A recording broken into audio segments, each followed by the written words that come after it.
नहमदुहु व नसल्ली अला रसूलिल करीम। सूरह निसा में इरशाद रब्बानी वल्लाती यातीनल फाहिशता मिन निसाइकुम, और तुम्हारी औरतों में से जो बदकारी करें। तो चार मर्दों की गवाही लो, अगर गवाही दे दे तो उनको घरों में बंद रखो। तो इससे क्या मुराद है? तफसीर कबीर में यह है कि औरत का औरत के साथ बेहयाई का काम करना, यानी बदकारी करना। तो इससे मुराद ये है, तुम्हारी औरतों में से जो बेहयाई का काम करें। तो इससे मुराद यह कि औरत का औरत के साथ बदकारी करना, जिनसी अमल करना, अपनी नफसानी ख्वाहिश को पूरा करना। तो मर्दों के हवाले से तो हमने तफसील के साथ बयान कर दिया, वलूतन इज़ क़ाल लिक़ौमिही, कि मर्दों के साथ बदकारी किया करते थे, लूती अमल है ये। तो इस वाले से अगर आपने मर्द का बच्चों के साथ ज्यादती करना है, तफसील अगर आपने इस हवाले सुनी हो तो मुफ्ती दानिश हैदरी मेरा यूट्यूब चैनल है, वहाँ पर आप ये आयत मुबारक लिखे वलूतन इज़ क़ाल लिक़ौमिही अतातुल फ़ाहिशता, तो वहाँ पर आपको तफसील के साथ वीडियो मिल जाएगी, मर्द का मर्द के साथ बदकारी करना। औरत भी औरत के साथ बदकारी करती है। इस हवाले से शुअबुल ईमान में हदीस मौजूद है, नबी करीम अलैहिस्सलाम ने फरमाया सिहाकुन निसा ज़िना बैनहुन, कि औरत का औरत के साथ जिनसी अमल करना ये इनके दरमियान ज़िना है। तो जिस तरह ज़िना हराम है, और इस तरह औरत का औरत के साथ जिनसी अमल करना ये भी हराम है। ठीक है जी, तो इनकी भी बड़ी सख्त सज़ा बयान की गई है।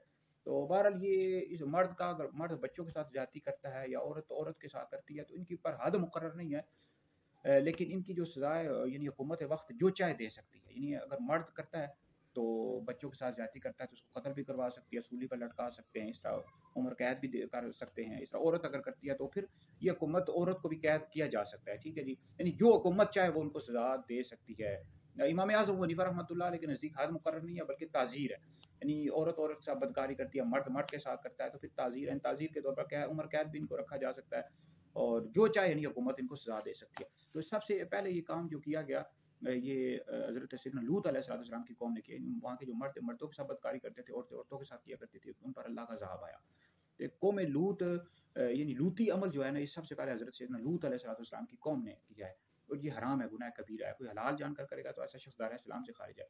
यानी औरत औरत के साथ करे, मर्द मर्द के साथ बदफेली करे, ये हराम है। कुरान मजीद की इस हवाले से कई आयात हैं, और नबी करीम अलैहिस्सलाम की बेशुमार हदीस है कि मुझे सबसे ज़्यादा अपनी उम्मत पर जो खौफ है वो ये कौम लूत वाले अमल का है। देखिए आजकल के दौर में बच्चों के साथ ज्यादती हो रही है, उनको कत्ल किया जा रहा है, जैसे औरतें औरतों के साथ करती हैं। तो इनको सख्त से सख्त सजा दे, हुकूमत को चाहिए कि ऐसा कानून बनाए और मीडिया के सामने सजा दे, ताकि बाकी लोगों को इबरत हासिल हो। तो बहरहाल वीडियो सुने, दीगर लोगों तक पहुँचे, आप लोगों के लिए बहुत बड़ा असर का जारी। स्कूलों में भी इस हवाले से तालीम देनी चाहिए, बच्चों को बताना चाहिए अमल क्या होता है, और इस तरह मदारिस में भी बताना चाहिए, और माँ बाप को भी चाहिए अपने वालिदैन बच्चों को बताएं ये अमल क्या होते हैं। औरतें औरतों के साथ गंदा अमल करती हैं, जिनसी अमल करती हैं, मर्द मर्दों के साथ करते हैं। तो मालूमात दें, बहरहाल वीडियो सुने, दीगर लोगों तक पहुँचे, आप लोगों के लिए बहुत बड़ा सबका जारी है।